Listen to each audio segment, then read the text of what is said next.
अभी हम लोगों ने स्वर संधि को पूरा किया।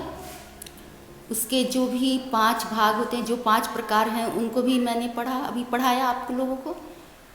अब हम लोग आगे व्यंजन संधि पढ़ेंगे, ठीक है।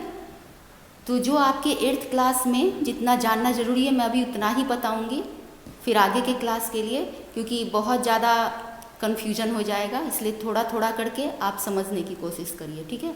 तो जो व्यंजन संधि में मेन चीज़ है वो मैं आपको बता दे रही हूँ, ठीक है। तो व्यंजन संधि भी उसी तरह है, स्वर अथवा व्यंजन वर्णों के मिलने से जो व्यंजन में विकार होता है, जो चेंज होता है, उसको हम लोग व्यंजन संधि कहते हैं, ठीक है। तो अब ये क्या क्या किस तरह से होता है इसको भी मैंने लिख दिया है बोर्ड पर। तो इसमें जो भी लिखा है इसको आप अपने कॉपी में नोट कर लेंगे, ठीक है। 2-3 मेन चीज़ इसमें है जिसको जानना ज़रूरी है अभी फ़िलहाल। तो व्यंजन संधि का जो मेल होता है व्यंजन का व्यंजन के साथ, स्वर का व्यंजन के साथ, तो जो उसमें परिवर्तन होता है, जो भी उस व्यंजन में क्या क्या होता है, ठीक है। तो पहला है व्यंजन का स्वर के साथ मेल, ठीक है। एक कंडीशन आता है व्यंजन का व्यंजन के साथ मेल, एक कंडीशन आता है व्यंजन का स्वर के साथ मेल, ठीक है। यानी अगर पहला पद का जो लास्ट वर्ण है व्यंजन है और दूसरे पद का प्रथम वर्ण स्वर है, तो हम क्या करेंगे, यानी व्यंजन का स्वर के साथ मेल कैसे होता है, क्या चेंजेज लाता है, ठीक है। तो इसमें जैसे व्यंजन का स्वर के साथ मेल हुआ, वाक जोड़ ईश, क्लियर। वाक में क आपका व्यंजन है क, उसका मेल किसके साथ हो रहा है, स्वर के साथ। ई हर्ष दीर्घ ई है, यानी वो स्वर है, तो व्यंजन का मेल क का ई के साथ मेल हो रहा है।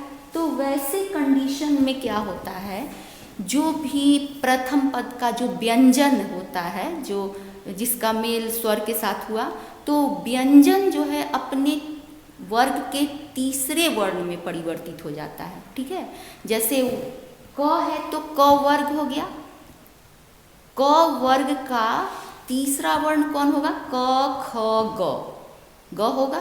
तो जो भी वर्ण होगा, क होगा तो ग में, अगर त होगा तो द में, ठीक है। प होगा तो ब में, तीसरे वर्ण में बदल जाता है, ठीक है। तो इसमें वाक जोड़ ईश, ठीक है।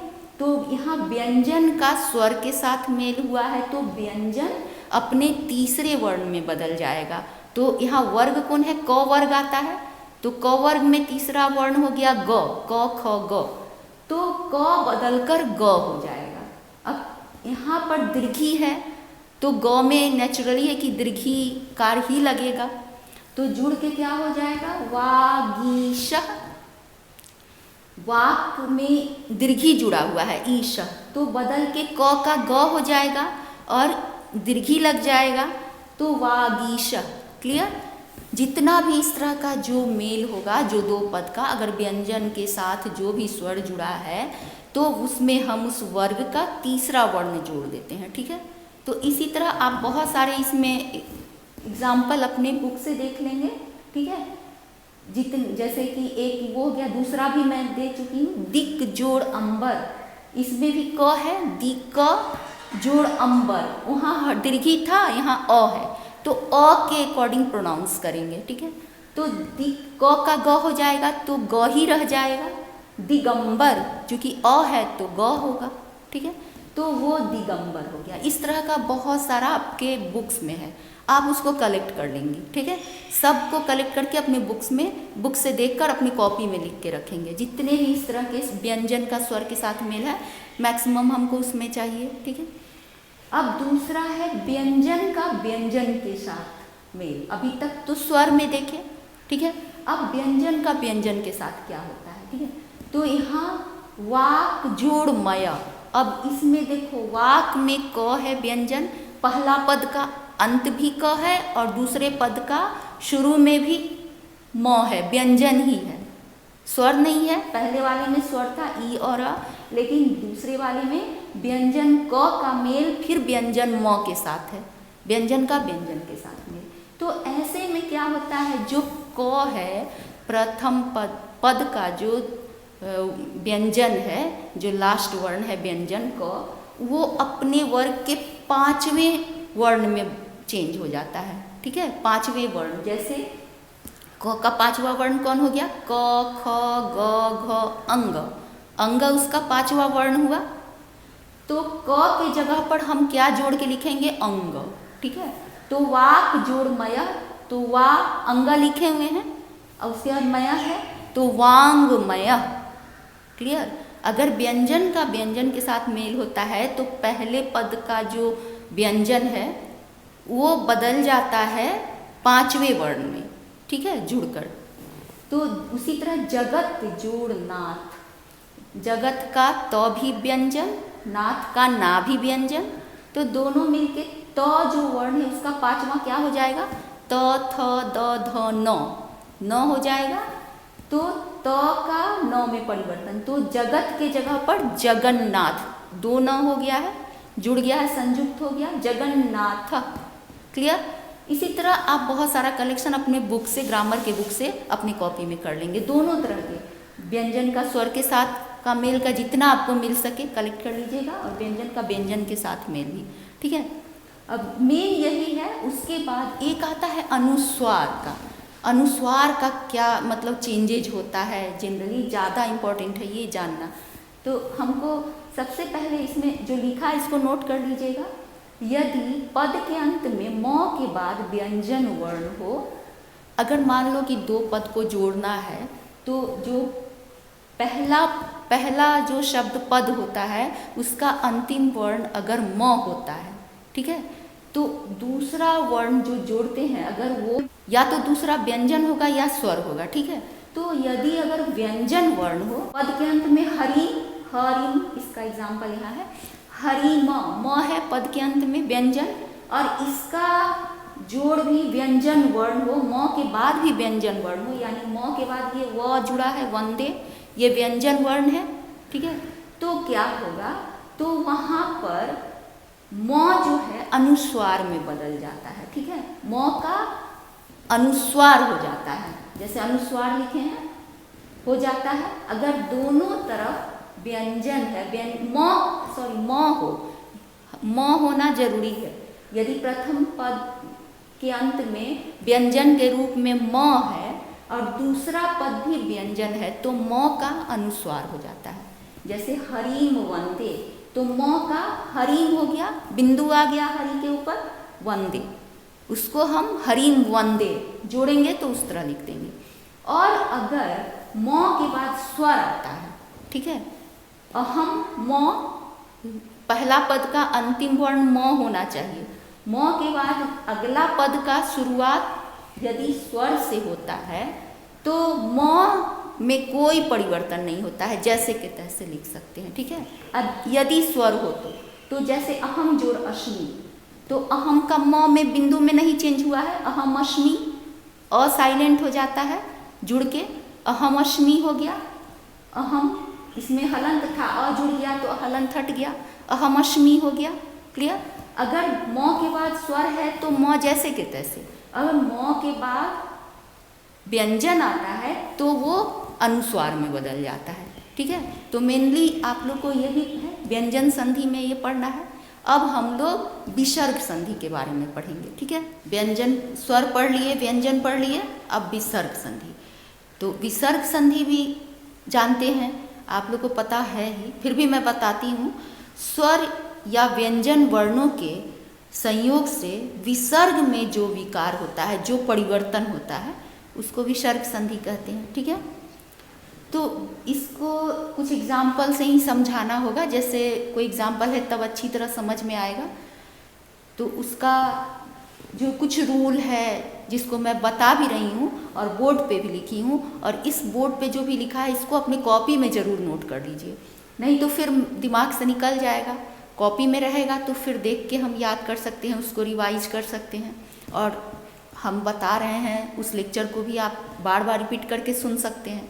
ठीक है, तो इसके लिए आप इसको नोट करेंगे, जो विसर्ग संधि लिखे उसमें कुछ कंडीशंस है। कब विसर्ग जो होता है बहुत सारे चेंजेज करता है, बहुत सारे कंडीशन में बहुत बार उसका चेंजेस बहुत सारे रूप में होता रहता है, बहुत सारे चेंज करते हैं। तो इस विसर्ग का कब किस स्थिति में चेंज कैसा होता है उसको हम लोग पढ़ेंगे, ठीक है।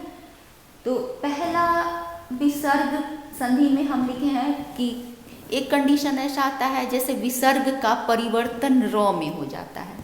अब जैसे ये तो पता है कि पहला पद और दूसरा पद जो बता चुके हैं अभी, जो भी शब्द का इधर का पार्ट पूर्व पद कहलाता है, बाद का जो पार्ट होता है जोड़ उतना जो होता है उत्तर पद कहलाता है, ठीक है।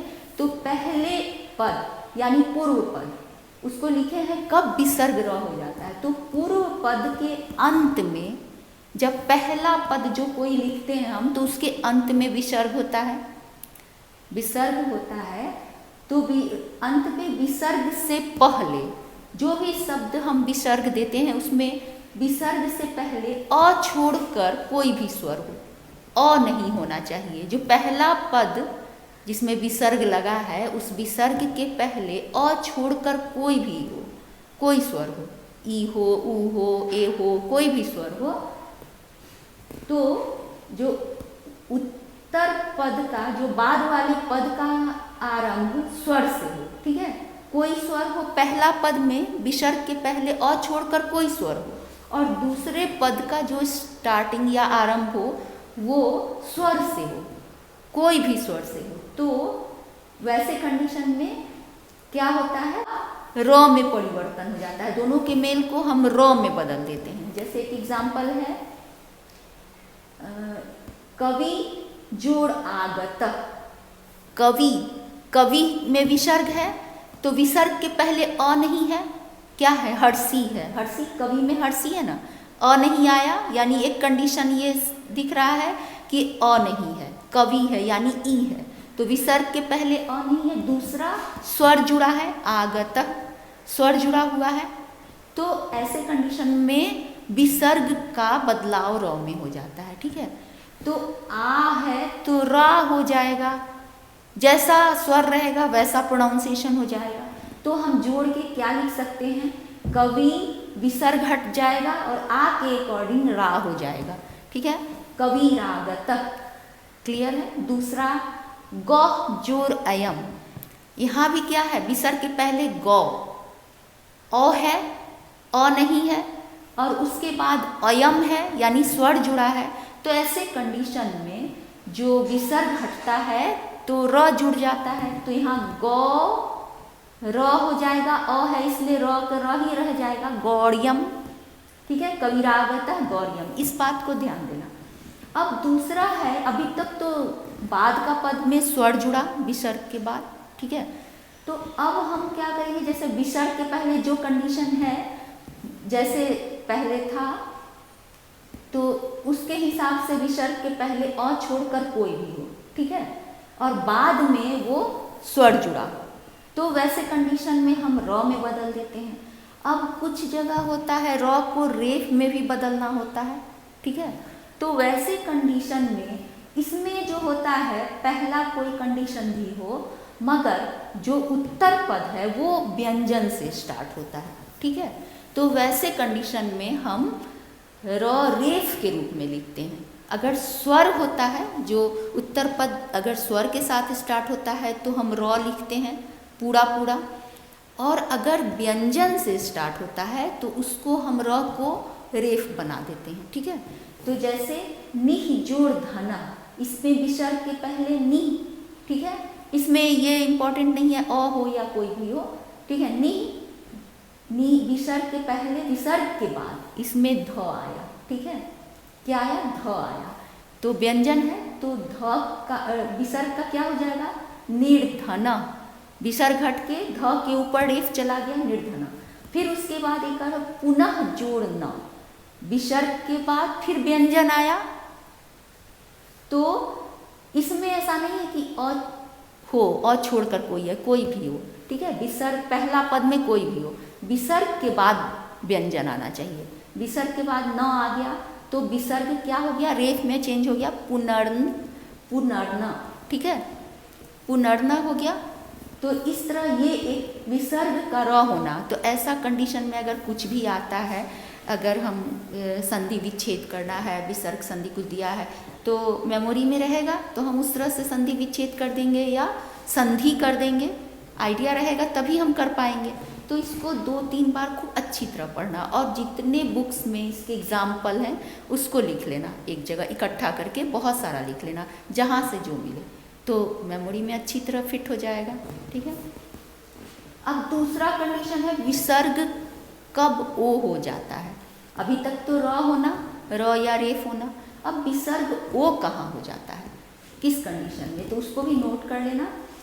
देखो यहाँ पर लिखे हैं पूर्व पद के अंत में अह, पहला पद जो होता है विसर्ग का अह होता है, विसर्ग के पहले अह होता है। ठीक है, अ होगा और जोड़ने के बाद वर्ग का तीसरा, चौथा, पांचवा वर्ण हो, जो स्टार्टिंग हो वो क्या होता है, तीसरा, चौथा, पांचवा वर्ण, यानी तीसरा हो गया अगर क वर्ग है तो ग से स्टार्ट हो गया या घ से स्टार्ट होगा या अंग से। ठीक है, या फिर य, र, ल, व, ह, इन सबों से स्टार्ट होगा। ठीक है, तो इन सबों से स्टार्ट होने पर दूसरा पद, तो वहां पर हम विसर्ग का ओ कर देते हैं। विसर्ग कहाँ बदल जाता है, ओ में।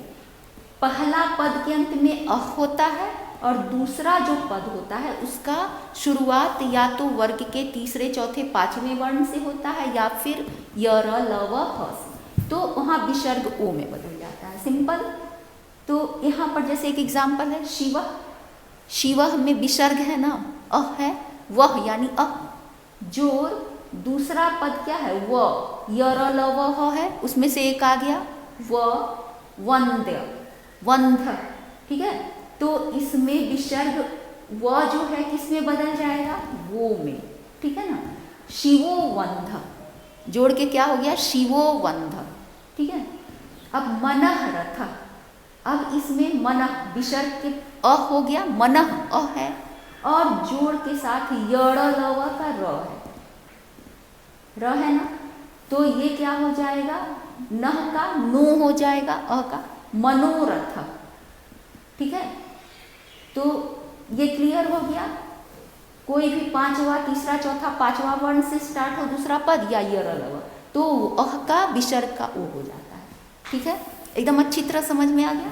अब है तीसरा, विसर्ग का र होना, रेफ होना, विसर्ग कब ओ होता है और कब विसर्ग जो होता है अवग्रह में बदल जाता है। यानी इस जैसा बहुत जगह देखते होंगे, सबको ही देखते होंगे, कहीं कहीं संस्कृत में इस जैसा लिखा रहता है ऐसा, तो इसको अवग्रह कहते हैं। इसका उच्चारण अ जैसा निकलता है। ठीक है, तो उसका उच्चारण इस तरह से हम उच्चारित करते हैं।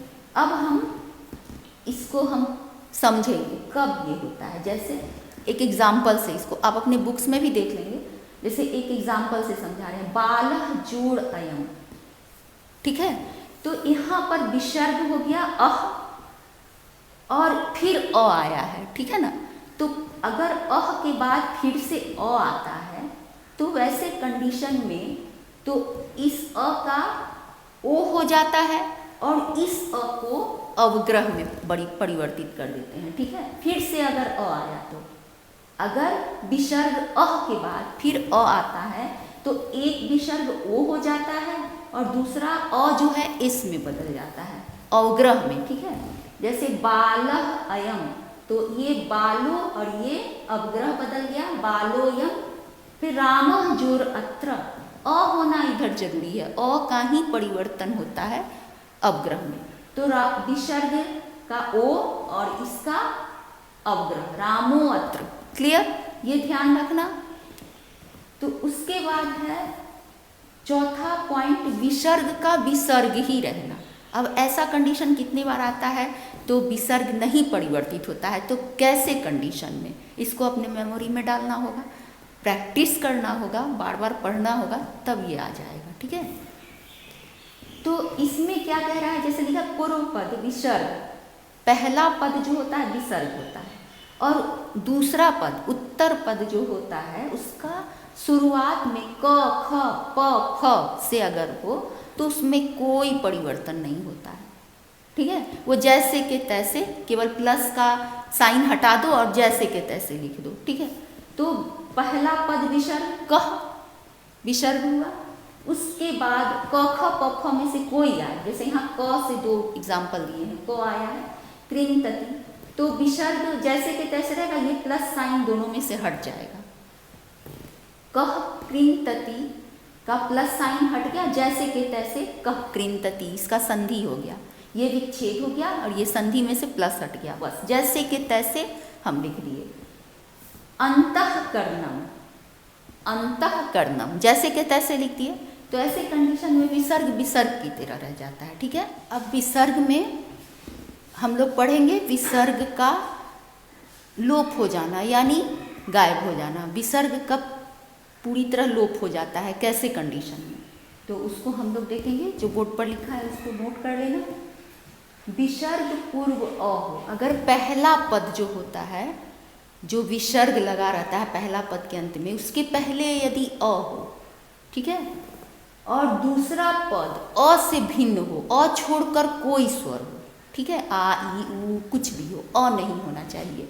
पहला पद अह विसर्ग के पहले अ और दूसरा पद अ से भिन्न कोई भी हो, तो वैसे में क्या होता है, विसर्ग गायब हो जाता है। ठीक है, जैसे रामः जोर आगच्छति, ठीक है, रामः पहला पद में अह है, पहला पद का लास्ट क्या है, रामः अह, दूसरा पद अ से भिन्न है, आ है, आगच्छति, तो इसमें विसर्ग लोप हो गया है। जैसे राम आगच्छति, उसके इक्वल टू में क्या लिखे हैं, राम आगच्छति, विसर्ग खत्म हो गया, रामः आगच्छति था, राम आगच्छति।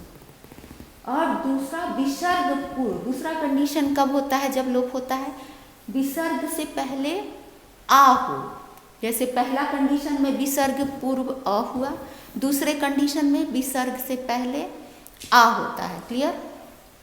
और दूसरे पद में कोई स्वर हो, कोई भी स्वर हो, पहले कंडीशन में था कि विसर्ग के पहले अ होना है और दूसरे पद में अ से भिन्न कोई स्वर, लेकिन इस कंडीशन में पहला पद आ हो और दूसरे पद में कोई स्वर हो, तो विसर्ग का लोप हो जाता है। ठीक है, देवाह में विसर्ग है, देवाह जोड़ इह, तो विसर्ग के पहले आ है और इह कोई स्वर हो, तो विसर्ग का लोप हो जाता है, देवा इह, क्लियर।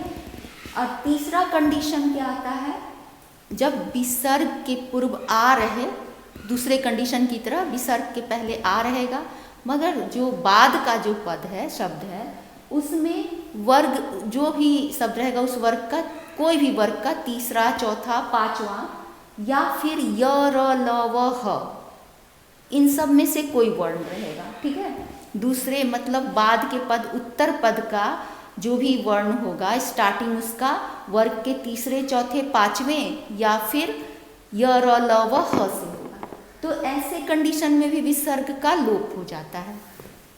जैसे मूर्खा, विसर्ग के पहले आ है, दूसरे कंडीशन के सेम जैसा, और दूसरे पद में ह से स्टार्ट है, इसके पहले हम लोग स्वर से स्टार्ट किए थे, कोई स्वर या अ से भिन्न स्वर। ठीक है, और इस कंडीशन में है वर्ग का तीसरा, चौथा, पांचवा या य र ल व ह, तो यहाँ ह है, हसंती, तो यहाँ पर भी विसर्ग का लोप हो जाएगा।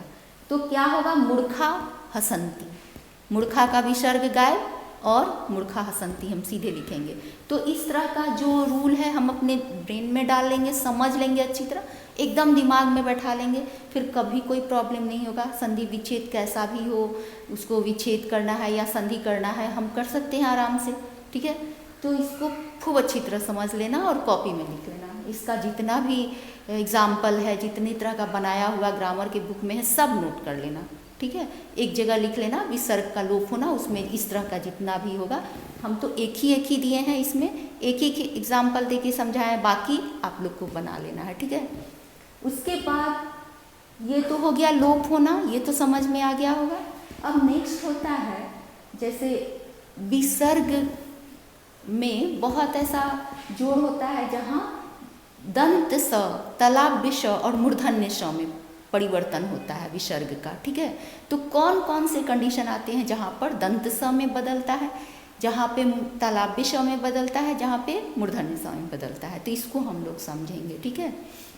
तो पहला कंडीशन है जो दंत स में बदलता है, तो कब बदलता है, तो पहले में है विसर्ग के बाद, मतलब पहला पद में जो भी स्वर जो भी हो वर्ण उसमें विसर्ग होगा, जो भी विसर्ग होगा वो कोई भी हो, मतलब विसर्ग पहला जो पद है वो विसर्ग से रहता है, और दूसरे पद का जो स्टार्टिंग है वर्ण का या तो दंत स से होगा या त से या थ से, ठीक है, इन सब से होगा, और पहला पद का लास्ट विसर्ग होगा और दूसरे पद का स्टार्टिंग दंत स और त थ से। तो वैसे कंडीशन में विसर्ग का दंत स में परिवर्तन हो जाता है। जैसे विभु में विसर्ग है, पहला पद में विसर्ग लगा है, अब दूसरा पद, अब विसर्ग के पहले कुछ भी है उससे हमको मतलब नहीं है, मतलब विसर्ग पहला पद में है, अब दूसरा पद का स्टार्टिंग किससे होता है ये इंपॉर्टेंट रखता है। दूसरे पद का स्टार्टिंग यहाँ त से है, तुरुल में है दंत स त या थ कुछ भी हो, तो यहाँ त है, तो विसर्ग तुरंत हम दंत स में बदल देंगे, ठीक है। तो विभु तरती, तो विभु का विसर्ग जो है वो दंत स में बदल जाएगा, विभुस तरती ऐसे लिखेंगे, ठीक है। अब चूंकि विभुस आधा है ना दंत स, वो क्यों होता है, क्योंकि उसमें से स्वर निकला है, हलंत में है, जब हलंत कोई वर्ड से जुड़ता है तो आधा में जुड़ता है, ठीक है, इसी वजह से विभुस तरती, क्लियर। अब विसर्ग के बाद जो भी पहला पद विसर्ग है वो तो है, दूसरा पद का स्टार्टिंग अगर तलाबे श या च या छ से होता है तो वहाँ विसर्ग चेंज कहाँ कर जाता है, तलाबे श में, सॉरी, ठीक है। तो यहाँ पर विसर्ग के बाद यदि तलाबे श च छ रहे तो विसर्ग कहाँ चेंज हो जाता है, तलाबे श में, क्लियर। तो इसका एक एग्जाम्पल, चंद्र पहला पद में विसर्ग है, दूसरा पद का स्टार्ट तलाबे श से हो रहा है, शोभते, क्लियर। तो हो गया चंद्र जोड़ शोभते, तो विसर्ग कहाँ बदल जाएगा, तलाबे श में, चंद्र शोभते, क्लियर है।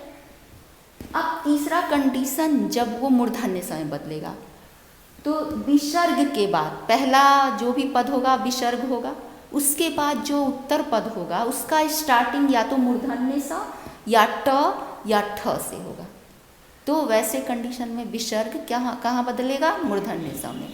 एग्जाम्पल है कह जोर टीकते, कह विसर्ग हो गया पहला पद, अब दूसरा पद का स्टार्टिंग किससे हुआ है, ट से, टीकते, तो विसर्ग कहाँ बदल जाएगा, मूर्धन्य स में, तो कश टीकते, क्लियर हो गया। कब मूर्धन्य स, कब तलाब्य श, कब दंत स बदलेगा, विसर्ग कब परिवर्तित हो जाएगा, इन तीनों स में, ये क्लियर हो गया। अच्छी तरह समझ लेना, इसको नोट कर लेना, ठीक है, इससे कभी कोई कंफ्यूजन नहीं होगा, ठीक है। अब दूसरा अगला है, अगर विसर्ग के पहले कुछ कंडीशन है जहाँ तक मूर्धन्य स और भी लगता है, ठीक है। जैसे विसर्ग के पहले अगर ई या उ हो, ठीक है, ई या उ रहता है, और जो दूसरा पद है, पहला पद में विसर्ग के पहले ई या उ होगा, और दूसरे पद में अगर स्टार्टिंग क ख प फ से हो, क ख प फ से हो, तो उस कंडीशन में विसर्ग मूर्धन्य स में उसमें भी बदल जाता है, ठीक है। जैसे एक एग्जाम्पल, निह जोर फलम, यहाँ विसर्ग के पहले ई है, इसमें कंडीशन ये है पहले ई या उ रहना चाहिए, ठीक है, ये कंडीशन है, विसर्ग के पहले ई है, उसके बाद फ से स्टार्ट होता है दूसरा पद, फलम या क ख प फ में से कोई रहे तो विसर्ग मूर्धन्य स में चेंज हो जाएगा, ठीक है। तो निष्फलम, क्लियर। तो ये आपका हो गया पूरा संधि, पूरा हो गया, जो आप लोग को 8th में जितना जानना है उतना संधि मैंने बताया आप लोगों को। अब आप लोग का काम है संधि को पूरी तरह अच्छी तरह इस छुट्टी में, जब तक स्कूल नहीं खुलता है, इसको अच्छी तरह आप पढ़ेंगे, समझेंगे, कॉपी में, फेयर कॉपी में सारे चीज़ को नोट कर लेंगे जो मैंने बोर्ड पर लिखा, और उसको कॉपी में फेयर करके हर संधि जो भी मैंने पढ़ाया, हर स्वर, व्यंजन, विसर्ग, सबका जितना भाग पढ़े आप, उन सबों से बहुत सारे एग्जाम्पल्स आपको लेने हैं, कॉपी में नोट करने हैं। अब बहुत सारे बुक्स को लेके आप कहीं से भी इसका पूरा कलेक्शन कर लीजिएगा। इस कलेक्शन से आपका समझ बहुत अच्छा हो जाएगा, और इसको खूब अच्छी तरह रिवीजन, रोज़ रूटीन बनाकर इसको रिवीजन करिए। रिवीजन करने से ब्रेन में एकदम आ जाएगा, संधि में कोई प्रॉब्लम नहीं होगा। सबसे ज़्यादा भारी लगता है जब भी एग्ज़ाम आता है, संधि विच्छेद कैसे करें, ये प्रॉब्लम दूर हो जाएगा। तो कोशिश मेरी यही रही है कि मैं आप लोगों को बहुत अच्छी तरह समझाऊं संधि, और पूरी कोशिश की है, लेकिन आगे का काम आपका है। अब जो करना है आपको करना है, आप इसको जितना अच्छा से पढ़ेंगे उतना अच्छा करेंगे। तो इसका होमवर्क आपके पास पूरा है। इस पूरे समय में जो भी आप पढ़ें, इसका पूरा होमवर्क हमें चाहिए। जब भी स्कूल खुलेगा मैं सारे होमवर्क चेक करूँगी, मार्क्स भी मिलेगा इस पर, और कोई कन्फ्यूजन होगा, कोई डाउट्स होगा, उसको नोट करके रखेंगे। फिर ओपन होने पर हम क्लास में इसकी चर्चा करेंगे। ठीक है? Okay, fine, thank you.